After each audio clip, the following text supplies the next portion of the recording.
Punchbowl News. So let's just get in the Wayback Machine for a second. I want to take you back to 2019. And something I never thought was going to happen. Like, of all the wild shit that I was anticipating for the 2020 election cycle, I was not expecting reparations to be a thing. Yes. And reparations came up, and the candidates actually had to answer about what they thought about reparations, right? Where is Joe Biden? That is a great answer. We need to find out. Do you know where Joe Biden is on this? I have no idea. You know what? At the time that this was a hot issue, he was not yet in the race. So he really didn't get really asked about reparations as a candidate. Exactly. I'm watching the Robin Hood hearing. I think on Thursday, that to me is going to be one of the most fascinating things.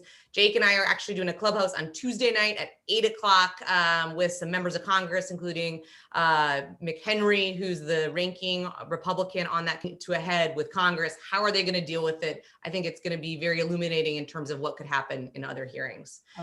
Jake, you're next. Yeah, I'm going to say John Yarmouth because he's the chairman of the budget committee.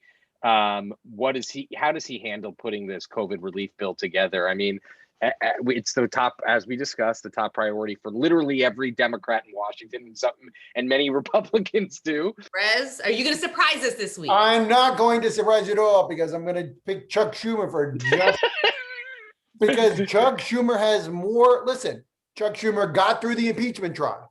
Right now, as Errin pointed out, he's got a lot of nominees he's got to get through, including Javier Becerra, which is a big problem. Okay. And he's got to get that moving. Okay. Merrick Garland, Marcia Fudge, he's got a lot of Joe Biden's cabinet. This minimum wage issue is huge. There's 17 million Americans who could get a pay raise if we increase the minimum wage. 17 million people. Think about that. A lot of people. That is enormous. It could change 17 million lives right there. One stroke of a pen. Sign up today. Join the community at punchbowl.news.